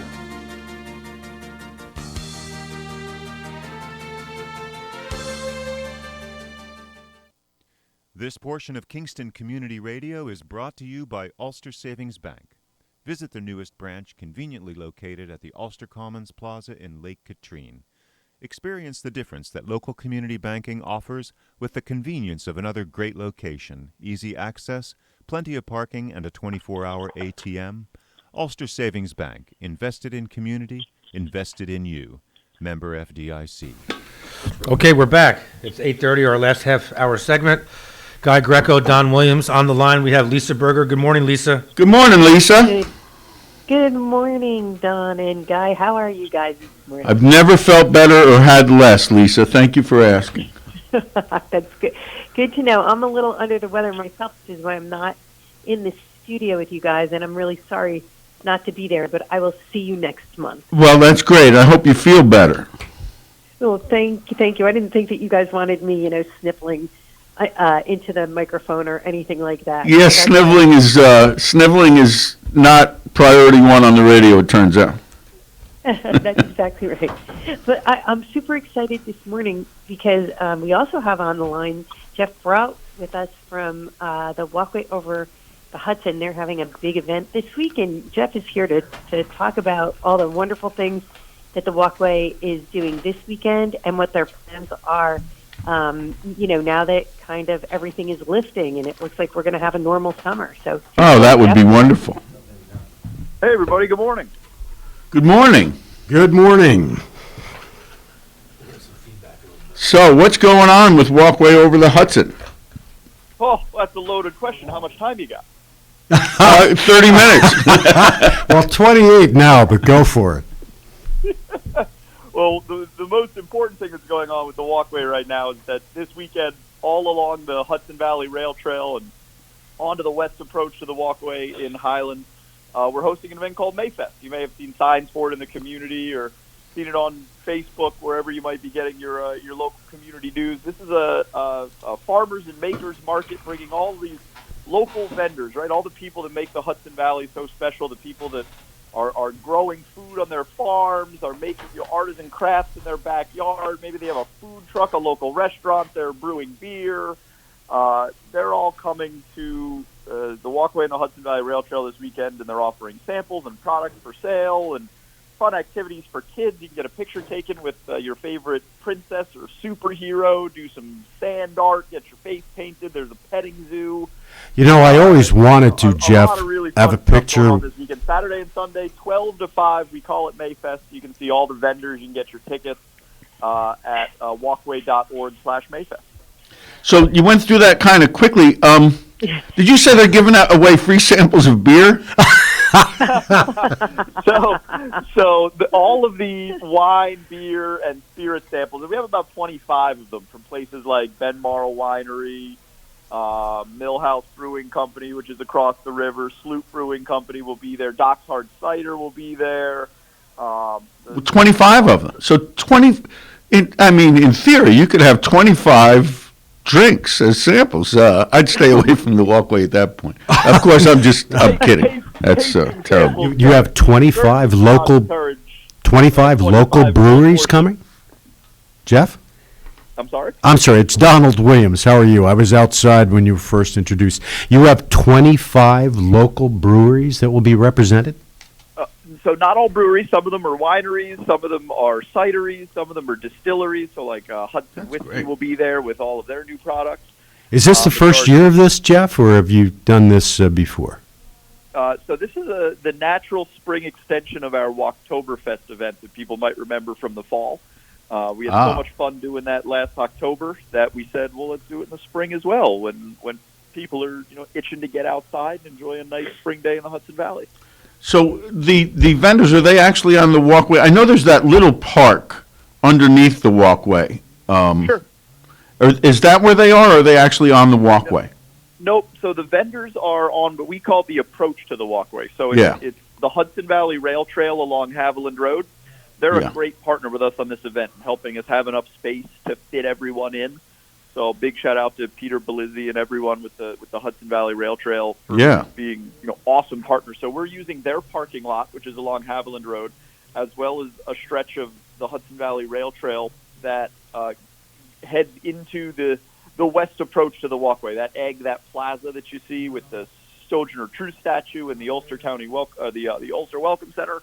Yeah, that will be where the children's activities are held. And then the Walkway physically itself will remain open and accessible because, look, while we're having this event, the Walkway's still open. So if you're a runner, a cyclist, you want to bring your family up, you just want to enjoy the views, or you're coming to the area for a little weekend getaway. Yeah, it's a great spot. There's always something going on. I know they used to have until pandemic. They had outdoor movies free for families as well down under the walkway. So you could enjoy the walkway and then go watch a movie with your family, with vendors there too, as well, as I remember, right? Exactly right. And we're hoping that, as soon as it's safe and possible, that we can start to bring those things back. Yeah. We've already resumed our Walkway at Night series, where we keep the bridge open late so you can experience sunset, twilight, darkness, sometimes with a full moon. What are the hours, Geoff, for the walkway? The hours are 7 a.m. to 8 p.m. Closing time changes based on how much daylight there is. Yeah. So earlier in the year it closes earlier. Later in the year it will close later. You can see all of the official closing times at walkway.org. So I was just about to ask. Hey, Geoff. This is Lisa. Don't you guys have a locally famous singer from American Idol that's going to be it's a guy Greco. Weekend, a nice played there every year. Yeah, Layla Mock, who you may have seen on this season of American Idol, will be there both days at Mayfest. So we hope folks come out and meet her. You can catch a rising star. Yeah, that's great. I know that I don't know how often. Last few years, I played there with a band. You had outdoor bands along with those movies and all. I just think for a community to get together, bring it somewhere nice and clean and safe that's outdoors, to bring their family. It's right on the water. It's real, besides, of course, the walkway that goes over the water, the park and where the activities are right on the water. It's just beautiful. It's just a beautiful area and a nice thing for your entire family. And Geoff, absolutely. What are the dates again, Geoff? This weekend, Saturday and Sunday. So May 8th and 9th from 12 to 5. The event's called Mayfest. You can find out all you need to know about it at walkway.org/Mayfest. That's great. Geoff, I did have just one quick question for you, because you said that some of these vendors are going to be set up in the Hudson Valley Rail Trails parking lot. So do you have overflow parking somewhere on the Highland side, on the west side of the walkway? Yep, we sure do. So there's parking all along Haviland Road, and then there's that lower lot along Haviland where folks can park as well. Overflow parking happens in two places. The Bridgeview Plaza, right off Route 9W, the Hannaford's parking lot. You can park by Tractor Supply. We're running a shuttle on a continuous loop from that spot to the event. It's about maybe a 3-minute ride. And then we also have a shuttle available for anyone taking the train to the event. If you get on Metro North to the Poughkeepsie train station, we have a shuttle from the Poughkeepsie train station as well. Very That's nice. Great. How many people do you anticipate, Geoff, for this event? Well, that's a great question. And he's known for that. And it's dependent on the weather. On a beautiful spring day, and we're hopeful that we're going to have 2 beautiful spring days. Usually 7,000 to 10,000 people are visiting the walkway each day. So we think that if Mother Nature cooperates, there could be 14 or so thousand people passing through the event this weekend. That's incredible. What on days where you do not have special events, what type of attendance do you normally get, Geoff? Oh, on a nice weekend, it's about that. The walkway averages over the last 5 years 600,000 visitors a year. Wow, that is absolutely. So you put that in context. That's more people than attend a Knicks game at Madison Square Garden at full capacity if they sell out every game in a year. That's incredible. It's a tremendously popular attraction, and we're happy to say that last year during the COVID year, 559,000 people came to the walkway, which is notable because typically we're a state park that is also a tourist destination. So a lot of our attendance is coming from people that are outside of Dutchess and Ulster County, where the walkway sits. Last year, though, tourism wasn't happening. People weren't traveling. We didn't want them moving about the country and going to different places. So the fact that we still had 559,000 people come to the bridge really shows just how much the local community was using and embracing the park as a place to get outside and exercise and this is fit from quarantine. So we're tremendously happy.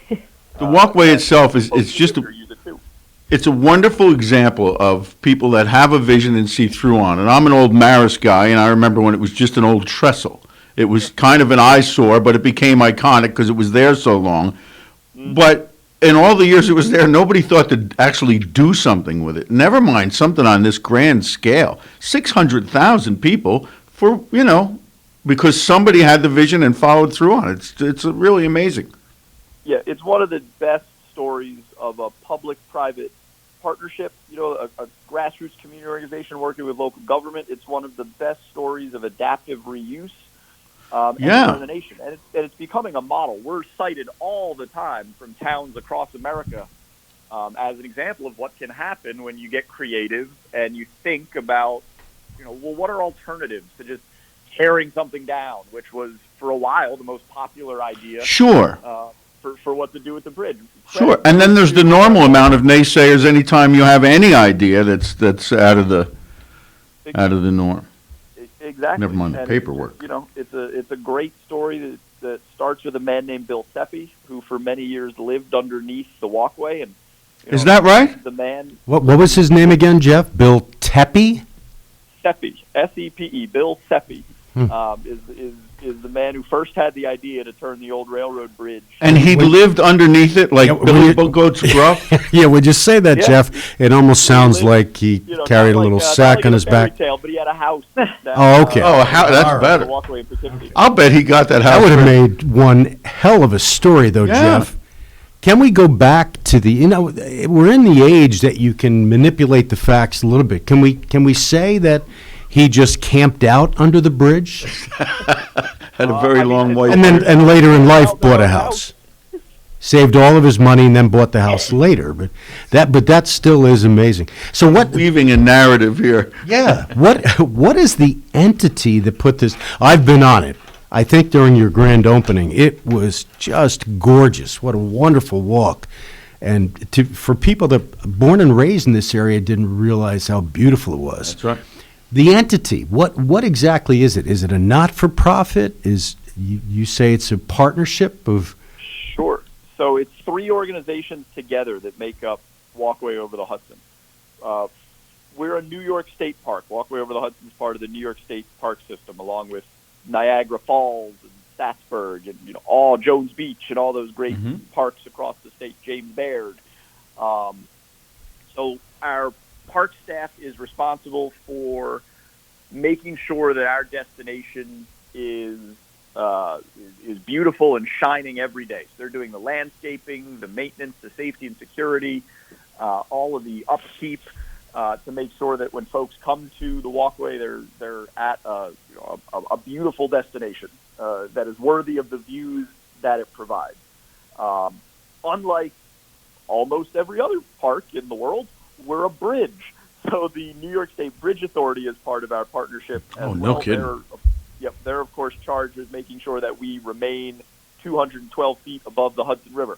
And so far so good. They are well put. undefeated. And not less. 132 for 132 years. And counting. And we hope so. I haven't seen it yet today, but I haven't gotten any phone calls, so I think that's a good sign. And then the third entity, the third leg of the stool, is a nonprofit organization. That is the group that I work for, called the Friends of the Walkway, who are responsible for the stewardship of this bridge and the programming that goes on the bridge and making sure that we're a vital member of the community and having events like Mayfest and running the volunteer program. So you see those ambassadors that are out in the park in their red vests, making sure that they're there and trained to answer questions about where can I go to get a meal or how far am I from uptown Kingston. I really want to check out, what's going on up there. And the legend of Mr. Seppi. Come from our organization. So it's the three of us working in partnership with this awesome entity called the Walkway over the Hudson, and we're making it work. What kind of annual budget do you have to operate under, Bill? And I'm sorry, Geoff. And I'm sure it gets complicated because you have the state entities also. But do you have to actually operate under a budget? So everybody's little piece of it comes out of their own budgets, and I cannot speak to the New York State Parks budget and their slice but I know from the Friends of the Walkway perspective, every year we need to fundraise $1 million, wow, give or take, to keep the walkway operating in all the activities that people like. Like you mentioned, those movies under the walkway with the live music. Yeah. And, well, there's no charge to attend things like that. I was about to ask, is there any fee for people to utilize the walkway itself? Absolutely not. Not during regular operating hours. The only time that there's ever a fee is if there's a special event that's occurring outside of regular operating hours. So, we host a number of fundraising events during the year. Mayfest is one of them, but even this fundraising event, the vast majority of it is complimentary to attend. The only place that you need a ticket is to get into that beer, wine, and spirits sampling area, and that's a $25 ticket. And the events are. I can attest that the events are well attended. I played there in a band. Well, not last year, year before that. I'm not sure about the year before that. Big 7-piece band, and you'd get the Running Red Foxes over there. The girls' track team would come because they could hear the band from Marist, of course, it carries over the water, and people there with little kids running around, and they would have all kinds of vendors and booths and things to do. It was really fun. It was a fun thing. I really enjoy. As a musician, I play a lot of gin mills and clubs and ski lodges, but to do a family thing, it was very, I don't know, I loved it. I think it's a wonderful concept, followed through on. I think it's handled very well, where everybody feels safe and comfortable, and what a wonderful thing to do on a nice evening, a nice warm evening. And you do, go ahead, Geoff, I'm sorry. We work very hard to make sure that we're a great destination for the community, a great family-friendly destination for the community, and to try to put on these special events. So, we're getting back to doing more of them. Last year, obviously, we had to pull back quite a bit because of the pandemic. But as restrictions are eased, and because of the fact that we have miles of outdoor space, we think we'll be able to bring back a lot of everyone's favorite events this year in some way. And so just keep an eye on our website, walkway.org. There's an event calendar there for all that's going on in the community. And we're really proud that most of the things that we do are free or very low cost. So we pride ourselves on being accessible and affordable. And like you mentioned, you're going to get a great event at the same time. Well, that's a pride well earned. Good job. All right, so the listening audience understands, again, we're here with Lisa Berger, who's the Ulster County Tourism Director, and Geoff Brault, who's from Walkway in the Hudson. And I imagine, Geoff, if the people cannot remember the specific site, all they would have to do is Google Walkway on the Hudson, and everything would be available. Absolutely. That is the easiest way to find all the information you need, or just head to walkway.org. Gee, my kids would be so proud that I even used the term Google. So other than the Mayfest, anything else coming up in the near future? So we're still finalizing our complete event calendar, but we were talking about Walkway at night. You're going to have another chance to experience nighttime in the park on the third Friday in May. I want to say that's May 21st. And that's, if you've never been on the Walkway at night, I cannot recommend it highly enough. Can you give us some more details about the Walkway at night? It was beautiful during the day, so. Yeah. So that'll be your next opportunity to take advantage of a special event on the Walkway. We are, for the first time in our organization's history, the nonprofit's history, hosting a golf tournament in support of the Walkway. We're doing that at the wonderful Apple Greens Golf Course in Highland. I'm so glad you're not doing it on the Walkway itself. That would be a little more difficult, but the drive would be significantly longer. You'd have to hit it straight, really straight. 1.28 miles. It could be like a par 12. So we decided to take it to a more standard venue, but one that also offers stunning views of the Hudson Valley at Apple Greens. We'll be doing that in July. If you're interested in foursomes, we haven't officially released that yet, but if you're interested in more information or foursomes, you go to walkway.org/golf and come on out and swing the stick to help benefit the Walkway. And then if you come to Mayfest this weekend and you love it, the good news is we're doing it again in October. It's called Walktoberfest when we do it on the first weekend in October. But much of what you love about Mayfest this weekend will come back in the fall. And I don't have to tell you guys, there is nothing like autumn in the Hudson Valley. Well, spring is kind of nice also, but you're correct. Autumn is absolutely gorgeous. Yeah, spring is, especially at 6:45 when it was, 35 degrees this morning? It's not quite as nice in February walking through a blizzard to the radio station, but that's why you got to take advantage of things like the Walkway while you can. While I can walk, for God's sakes. Lisa, how are you? We're great, and we're super excited to see that our events and our performing arts venues and so much else looks to be really opening probably by Memorial Day. So we couldn't be happier. I mean, this event at the Walkway is perfectly timed with many of the announcements from the governor, the good news that we're getting from our county executive, even about our vaccination rates, which are incredibly good, as well as our infection rates, which are back down around 1%. So really, it's perfect timing for this event this weekend, and it's a great time to come visit Ulster County, but it's always a good time to visit Ulster County. That's right. It seems to be a great time to live in Ulster County. Yeah, it is. It's a great time to live at all. It is a great time to live in Ulster County. So we're looking forward to really a robust summer with music events inside and outside, our performing arts venues like Woodstock Playhouse reopening, which had been closed. So we're excited. You have a lot of the outdoor festivals and all. They're all green lighted, at least at this point. Is that right?